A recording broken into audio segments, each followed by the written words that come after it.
Hello everyone, आप सभी का स्वागत है। तो मैं इस समय ये जो वीडियो बना रहा हूँ वो टॉपिक हमारा रिलेशन है। देखने में टॉपिक छोटा सा है लेकिन वास्तव में इसमें गहराई बहुत है और इसके न्यूमेरिकल में कन्फ्यूज़न भी ज़्यादा होता है। और इसका स्कोप ये है कि ये जो आपका मतलब जो भी ऑब्जेक्टिव एग्ज़ाम है, जैसे जीआईसी लेक्चर अभी होने वाला है, ठीक है, और टीजीटी पीजीटी इन सब में, लेकिन विशेष तौर पर ये मान के चलिए कि जो एलटी ग्रेड मेंस है वहाँ भी इसके न्यूमेरिकल्स आने के पूरे चांस हैं। जीआईसी मेंस में भी इसके न्यूमेरिकल आने के पूरे चांस हैं। बाकी ऑब्जेक्टिव में तो आता ही आता है। तो हम इस पर आज बात करेंगे और मैं इस टॉपिक को सिस्टमेटिक लेके जाऊंगा। आपको अच्छा लगेगा, आप थोड़ा समय लूँगा क्योंकि हम पूरा सिस्टमेटिक लेंगे, सब्जेक्टिव वे में लेंगे, जिससे ऑब्जेक्टिव अपने आप निकल आएंगे। ऑब्जेक्टिव पर भी डिस्कस करेंगे क्वेश्चंस पर। तो आइए शुरुआत करते हैं रिलेशन के बारे में, ठीक है। इसका एक एक पॉइंट आप समझ लीजिए कि बहुत इंपॉर्टेंट है और इसमें आप सिस्टमेटिक पढ़कर ही इसके न्यूमेरिकल कर सकते हैं। बाय चांस कभी कभी ऑब्जेक्टिव सही हो जाता है, वो बात अलग है, बट मेंस आप इसके क्वेश्चंस तभी कर पाएंगे जब आपको इसकी सटीक जानकारी होगी। आइए सबसे पहले देखते हैं भाई रिलेशन क्या होता है। देखो, रिलेशन को हम ऐसे डिफाइन करते हैं कि कोई भी सेट हमारा ए है जो कि नॉन एम्प्टी है, तो ए क्रॉस ए का कोई भी सबसेट, अब जैसे अभी मैंने एग्जांपल लिया तो ए में 1 2 3 अगर है तो ए क्रॉस ए में कुल 9 एलिमेंट होंगे, ठीक है। अब उनमें से कोई भी सबसेट ले, मान लीजिए हमने अभी एक रिलेशन R1 ले लिया है, ठीक है। तो अब ये ज़रूर है कि R1 का जो भी एलिमेंट होगा वो ए क्रॉस ए का ही सबसेट होगा। अब कंडीशन क्या है हमने ले रखी है, हमने लिया कि देखो ए प्लस बी तुम्हारा होना चाहिए कितना, 5। तो हमने कहा भाई इसमें तो दो ही है, 2 और 3, जिनका सम 5 हो रहा है, तो 2 + 3 होगा या 3 + 2 होगा, ठीक है। अब मैं एक दूसरा एग्जाम्पल ले रहा हूँ। मैंने अगर यहाँ पर ले लिया R2, ठीक है, और R2 को मैंने बोल दिया A, B such that A + B is less than 6। अब आप देखोगे इसमें सारे ही एलिमेंट आ गए, ठीक है, इसमें सारे एलिमेंट आ जाएंगे। अब 1 के साथ 1, 1 के साथ 2, 1 के साथ 3, सब आ जाएंगे, पूरे के पूरे 9 एलिमेंट, फिर 2 के साथ, इस तरह से लास्ट में 3 3 तक आ जाएगा। तो मतलब रिलेशन किसी भी टाइप का, हालांकि इसको यूनिवर्सल रिलेशन कहेंगे जब कोई रिलेशन ऐसा होता है जो टोटल ए क्रॉस ए के इक्वल हो जाता है। मैं अभी आगे इस पर बात करने वाला हूँ। तो यूनिवर्सल रिलेशन, तो इन्हीं सेट ए पर ही यह भी R1 एक रिलेशन हुआ, R2 एक रिलेशन हुआ। और मैं आपको एग्जांपल दूंगा कि अगर मैंने यहाँ पर एक और रिलेशन ले लिया, ठीक है, और हमने ले लिया कि ऑर्डर्ड पेयर ए बी, और ये ध्यान रखना सब ए बी के एलिमेंट की बात हो रही है, और हमने ले लिया कि B = 4A। अब इसका ऑर्डर्ड पेयर बनाओगे, कोई बनेगा? ए की वैल्यू 1 लोगे तो बी की वैल्यू 4 आनी चाहिए, नहीं है, कोई भी नहीं, दैट इज़ नल सेट। तो कभी कभी ऐसा भी कोई रिलेशन हो सकता है जिसके अंदर कोई एलिमेंट ना हो, कंडीशन ऐसी वो कह देंगे, तो हम उसके अकॉर्डिंग काम करेंगे। तो अब हम आगे बढ़ते हैं। नंबर ऑफ रिलेशन के बारे में एक फार्मूला होता है कि अगर किसी भी सेट में n एलिमेंट हैं तो उस सेट पर कितने रिलेशंस बन सकते हैं। मतलब यहाँ पर अगर क्लियर समझो, जैसे आप लोग रिलेशन के बारे में पढ़ते हैं A to B, तो यहाँ पर रिलेशन A to A पर है, तो यहाँ पर टोटल जो नंबर ऑफ रिलेशन होंगे 2n²। और इसका भी आप ये समझ सकते हैं, जैसे जब आप डिफरेंट सेट लेते थे कि एक सेट में हमारे पास, मान लीजिए सेट A में हमारे m एलिमेंट होते और सेट B में अगर हमारे पास n एलिमेंट हैं, तो वहाँ पर हम लोग फार्मूला पढ़ते हैं कि जो नंबर ऑफ रिलेशंस होते हैं वो 2n होते हैं। अब यहाँ पर जो कि सेट ही सेम है, तो m भी और n भी दोनों सेम हो गए, मतलब m = n हो गया, इसलिए n × n n² हो गया, इसलिए number of relations from A to A ये हो जाता है 2n²। अब हम जानेंगे कुछ पर्टिकुलर रिलेशन के बारे में, जैसे मैंने अभी एग्जाम्पल में दिया था कि इम्प्टी रिलेशन। देखिए मैं 1 2 3 वाला सेट का एग्जांपल इसलिए ले रहा हूँ कि मैक्सिमम क्वेश्चन ऑब्जेक्टिव या सब्जेक्टिव इसी पर बनते हैं ज़्यादातर।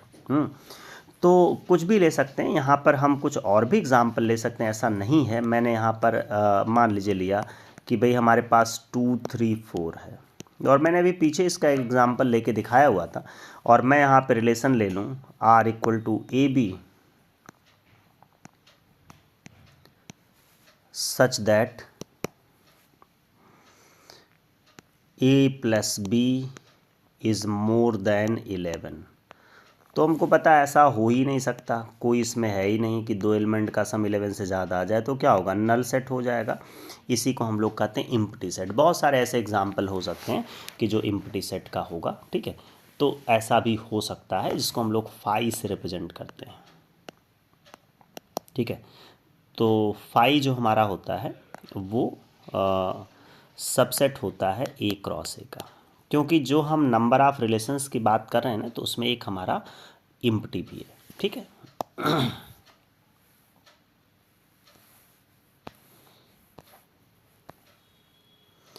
देखिए इसी तरह से मैंने बात की कि भाई एक होता है यूनिवर्सल रिलेशन, ठीक है। तो यूनिवर्सल रिलेशन का मतलब ये होता है कि जो हमारा A क्रॉस A है, उसके अगर सारे ही एलिमेंट किसी रिलेशन के अंदर समाहित हो जा रहे हैं तो हम लोग उसे बोलेंगे यूनिवर्सल रिलेशन, ठीक है। तो मतलब वही है कि कोई भी मैं ऐसा एग्जांपल ले लूँ, ठीक है। जैसे हम आपको ये कह सकते हैं कि देखो भाई A क्रॉस A,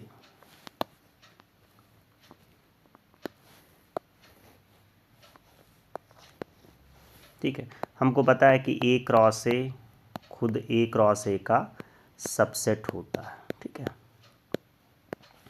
तो मैं यहाँ पर एक, तो इसका मतलब ये हुआ कि ऐसा रिलेशन जो खुद A क्रॉस A ही है, दैट इज़ कॉल्ड यूनिवर्सल। मतलब A cross A he universal relation कहलाता है।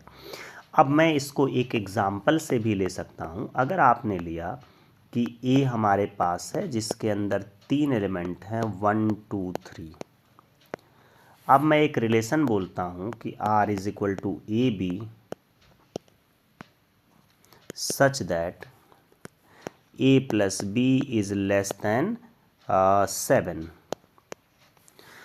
तो आपको पता है कि इसके अंदर इसके सारे ऑर्डर्ड पेयर आ जाएंगे, 1 1 1 2 1 3, है ना। फिर इसी तरह से 2 1 2 2 2 3, क्योंकि सबका सम करोगे तो 2 2 भी है तब 2 3 है, ऐसे 3 1 3 2 3 3। मतलब इसके किसी भी 2 एलिमेंट का सम करेंगे वो 7 से कम ही होगा। इसलिए ये जो रिलेशन है हमारा, इसको हम बोल सकते हैं ये है universal relation on A।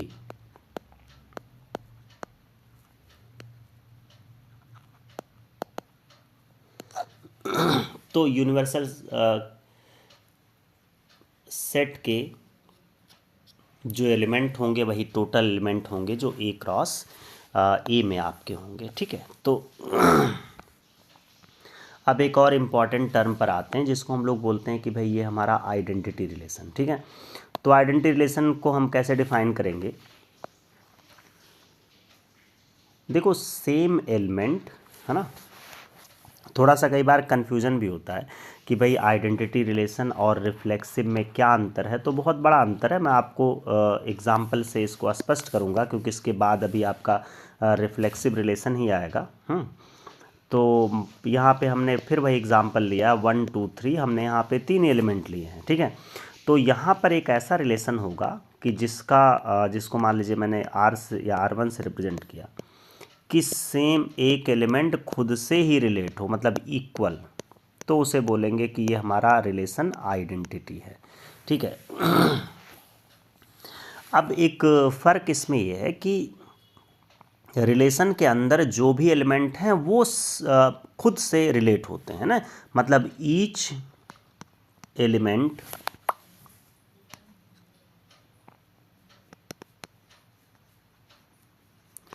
Related itself only, ठीक है। तो अभी आगे आप पाएंगे कि जो आइडेंटिटी रिलेशन होता है, ठीक है, ये जिस रिलेशन की हम लोग बात कर रहे हैं, मतलब आइडेंटिटी रिलेशन,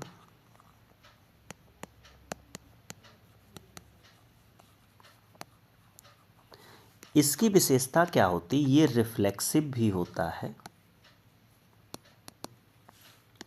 और सिमेट्रिक भी है, क्योंकि डिफरेंट एलिमेंट तो है नहीं, तो बाय डिफ़ॉल्ट सिमेट्रिक भी होगा, और ये ट्रांजिटिव भी होता है। ठीक है, बाय डिफ़ॉल्ट ये रिफ्लेक्सिव, सिमेट्रिक, ट्रांजिटिव होता है। इसका मतलब ये हुआ कि ये एक इक्विवेलेंस रिलेशन है। अब मान लीजिए यहाँ पर ए बी सी होता, तो इसका मतलब ए से बी से सी से, है ना। तो इक्विवेलेंस रिलेशन भी होता है ये।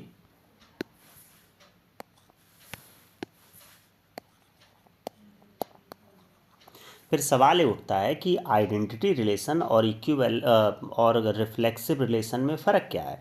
तो एक बात ये समझें कि जो भी आइडेंटिटी रिलेशन होता है वो हमारा रिफ्लेक्सिव होता है।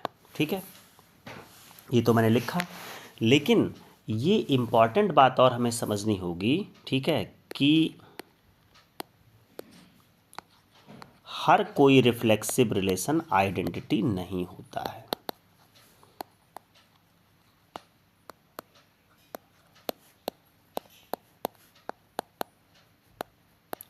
देखिए साथियों, यहाँ पर हमारा लक्ष्य है कि हर कॉन्सेप्ट को एकदम दिमाग में क्लियर रखा जाए। अब रिफ्लेक्सिव और आइडेंटिटी में फ़र्क क्या होगा। देखो ऐसा है कि रिफ्लेक्सिव में ये वन, अगर मान लो 1 2 3 के ऊपर ही सोचो, तो रिफ्लेक्सिव और आइडेंटिटी में क्या फ़र्क है। देखो ये रिफ्लेक्सिव में 1 1 2 2 3 3 तो रहेगा, लेकिन रिफ्लेक्सिव में 1 2 भी हो सकता है, 2 1 भी हो सकता है, 1 3 भी हो सकता, तब भी वो रिफ्लेक्सिव रहेगा।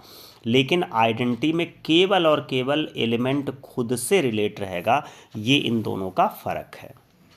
ठीक है, तो हम लोग देखते हैं कि एक सेट पर जो हमारे टाइप ऑफ रिलेशंस हैं उनकी हम बात करते हैं।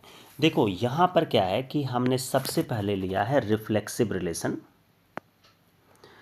तो रिफ्लेक्सिव रिलेशन आप समझते होंगे कि इसको हम लोग ऐसे डिफाइन करते हैं,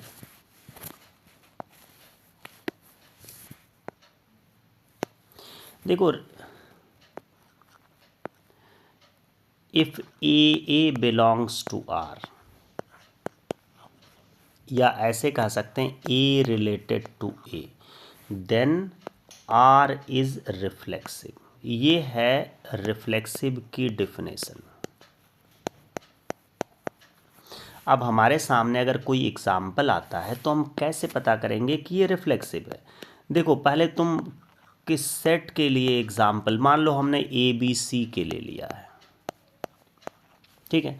तो ए बी सी के लिए अगर एक रिलेशन है जिसमें हम देख रहे हैं कि ए है, ए बी है, बी कामा बी है और सी कामा सी भी है,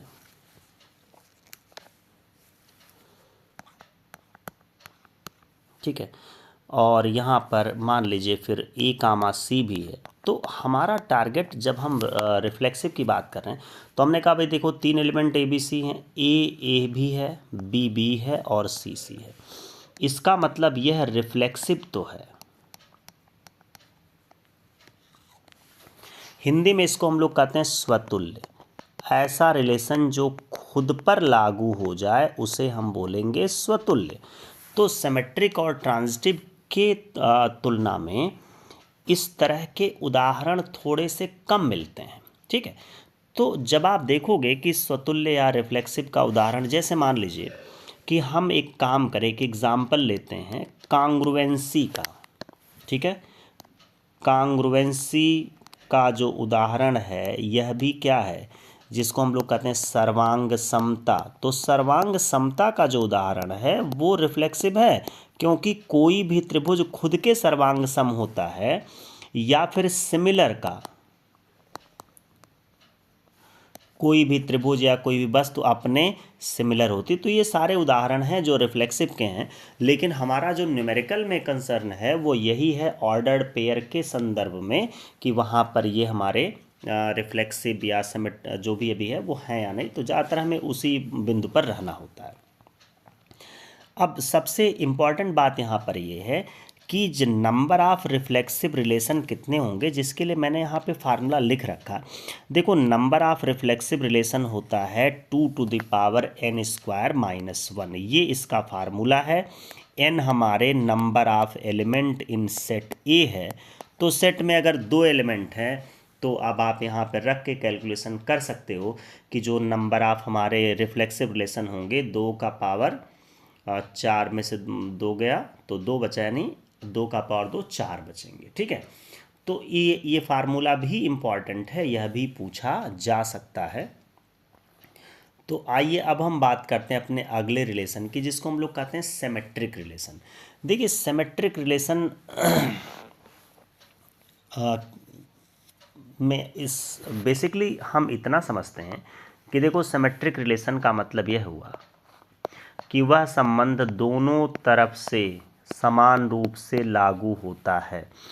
अगर A B belongs to R और बी ए भी belongs to R, same relation में अगर दोनों पाए जाते हैं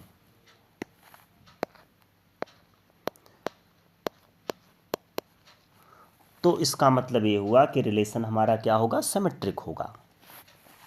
या कोई और एग्जाम्पल है जिसके एक वक्तव्य से उसका रिवर्स वक्तव्य भी आ जाता हो। जैसे मान लीजिए कि ए और बी, ठीक है, ये दोनों मेल हैं, ठीक है, और यह कहा जाता है कि ए इज ब्रदर ऑफ बी, मतलब ए बी का क्या है, भाई है। तो इसका मतलब क्या हुआ, बी भी क्या होगा, इसके लिए ये हमें पता है कि स्वयं सिद्ध है कि अगर दो पुरुष में अगर ए और बी आपस में सगे भाई, या हम कहते हैं ए बी का भाई है, तो इसका मतलब बी भी क्या होगा, ए का ही भाई होगा। तो ये एक तरह से किस तरह से ये जो है हमारा सिमेट्रिक रिलेशन है। और हम और भी बहुत सारे उदाहरण ले सकते हैं। जैसे अगर हमने एग्जाम्पल लिया सर्वांग समता का, ठीक है, अगर कोई भी आपसे कहता है कि देखो भाई ये पहला त्रिभुज दूसरे त्रिभुज के सर्वांग सम है, तो इसका मतलब निश्चित रूप से ये भी कहा जा सकता है दूसरा भी पहले के क्या है, सर्वांग सम है। ठीक है, हम यहाँ पर समांतर का उदाहरण ले सकते हैं। ठीक है, अगर हमारे पास ये है कि लाइन L1 समांतर है लाइन L2 के, तो इसका अर्थ ये हुआ कि L2 भी लाइन L1 के क्या है, समांतर है। ऐसे ही परपेंडिकुलर का भी रिलेशन होगा। अब ज़्यादातर उदाहरण हम लोग फेस करते हैं कि ऑर्डर्ड पेयर वाले एलिमेंट में, जिसमें हमें इस बात पर ज़्यादा देखना पड़ता है। तो हम अगर कोई भी एक एग्ज़ाम्पल देते हैं आपके सामने, तो उसको देखकर हमें ये पता लगाना होगा कि भाई ये हमारा जो है सिमेट्रिक है या नहीं है। तो बिल्कुल आसान कार्य है, सिमेट्रिक चेक करना ज़्यादा मुश्किल काम नहीं है। जैसे मैंने कोई रिलेशन लिखा, इसमें आप देखोगे कि ठीक है जो भी डिफरेंट एलिमेंट की बात करना है हमको,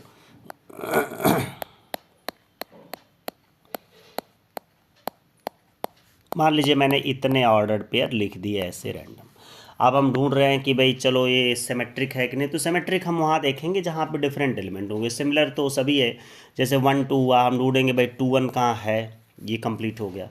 फिर हमने देखा है भाई यहाँ 2 3 है, तो 3 2 भी है, यस। लेकिन यहाँ पर दिक्कत ये है कि 1 3 है, लेकिन 3, 1 इस ऑर्डर्ड पेयर में बिलोंग नहीं कर रहा है। इसका मतलब ये जो रिलेशन है ये सिमेट्रिक नहीं है, क्या है, नॉट सिमेट्रिक है। ठीक है, तो इस तरह से सिमेट्रिक हमें देखना है विभिन्न सिचुएशन में। इसमें मैंने बोला कि बहुत वेरिएशन भी हो सकता है, इसमें हमारे कुछ प्रूविंग के न्यूमेरिकल होंगे, वहाँ पर हम कैसे दिखाएंगे यह भी एक प्रश्न रहेगा। लेकिन अभी तो एक इम्पॉर्टेंट बात मैं आपको बताने वाला हूँ, ठीक है, कि भाई नंबर ऑफ सिमेट्रिक रिलेशंस क्या होंगे। अगर किसी सेट में कुल n एलिमेंट हैं तो नंबर ऑफ सिमेट्रिक रिलेशन का जो फार्मूला है वो 2⁻n² + n है, जो आप याद रख लेंगे। ठीक है, अब एक टर्म आता है एंटी सिमेट्रिक रिलेशन। देखो एंटी सिमेट्रिक रिलेशन का क्या है कि अगर A B belongs to R है और इससे हम अगर B A belongs to R तभी पा सकते हैं कि जब ए और बी दोनों समान हो। तो ऐसे रिलेशन को हम लोग क्या कह सकते हैं कि एंटी सिमेट्रिक रिलेशन। ठीक है, और हम यह भी समझ सकते हैं कि जैसे अगर किसी रिलेशन में हम ये कह दें कि देखो भाई A B belongs to R तो है, ठीक है, इस बात को हम ऐसे भी समझ सकते हैं कि ए और B ordered pair A B R में है, ठीक है, एंड बी ए आर में नहीं है, तो भी ये क्या हो जाएगा, R is called anti symmetric.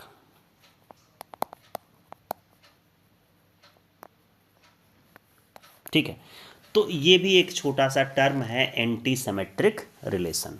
ठीक है,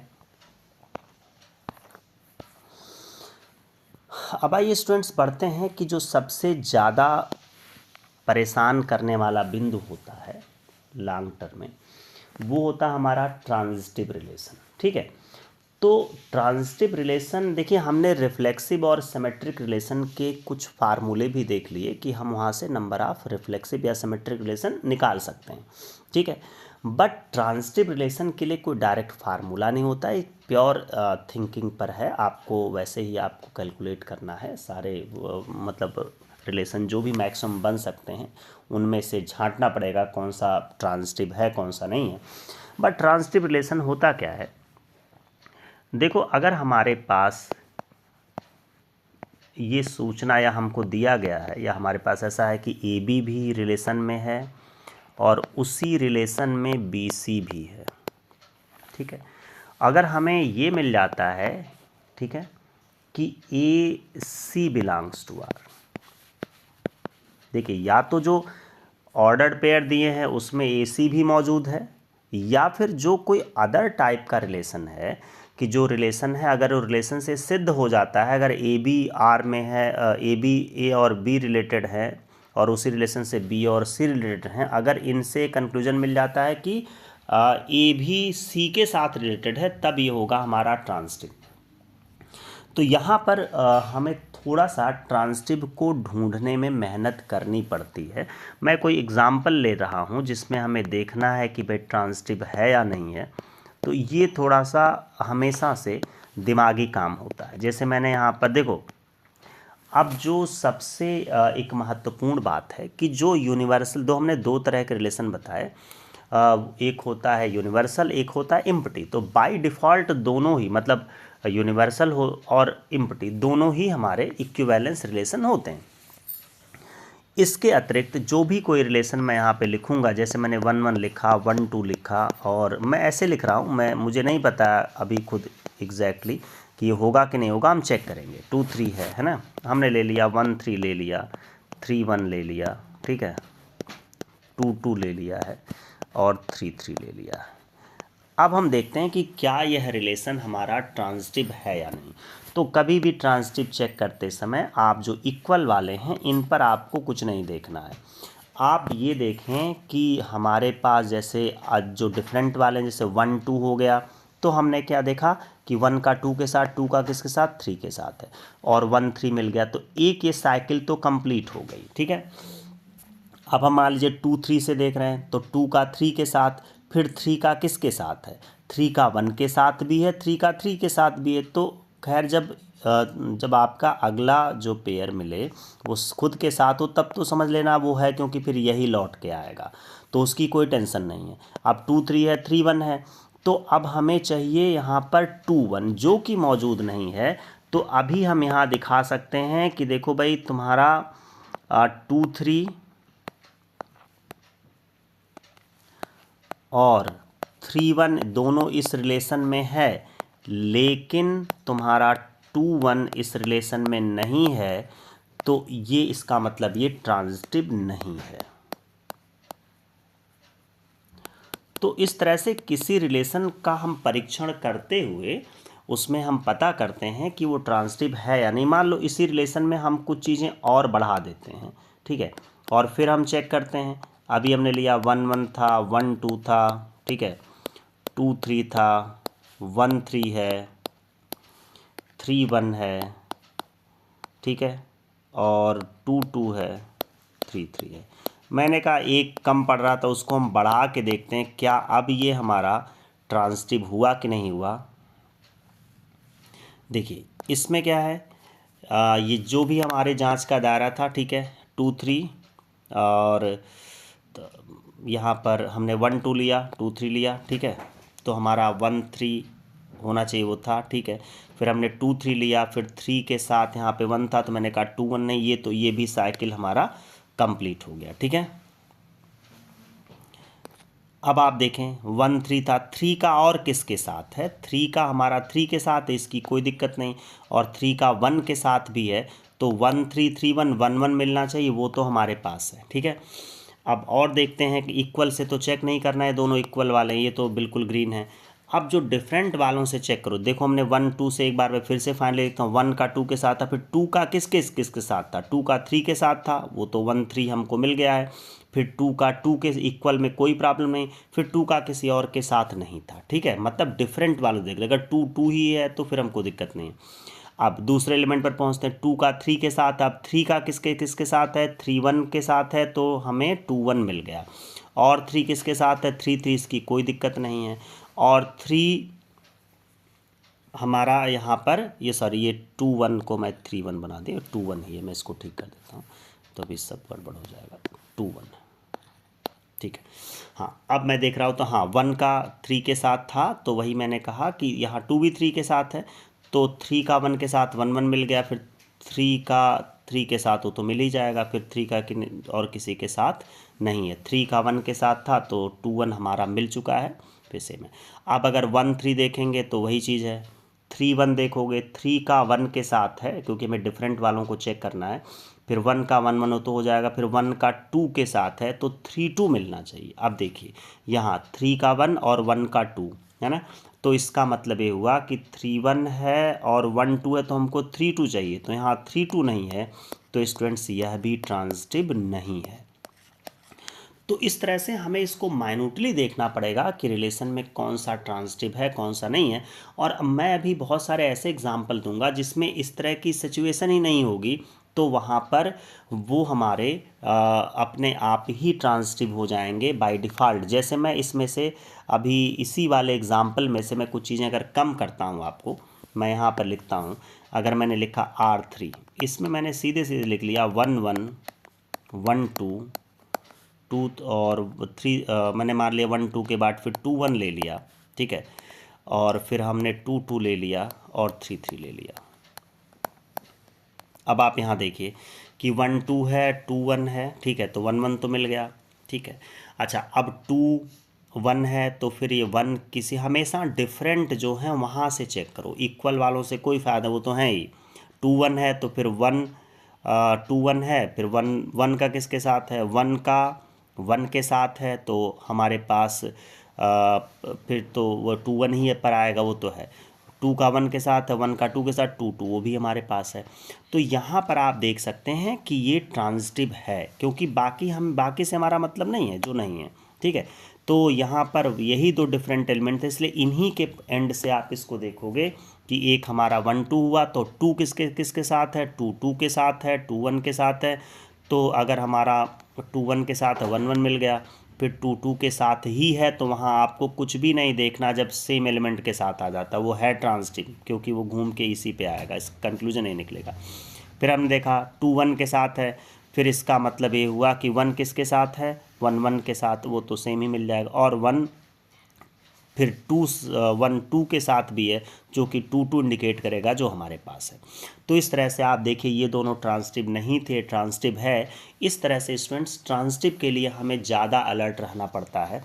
और मैं आपको बता दूं कि नंबर ऑफ़ ट्रांजिटिव रिलेशन का कोई प्रॉपर फार्मूला तो है नहीं।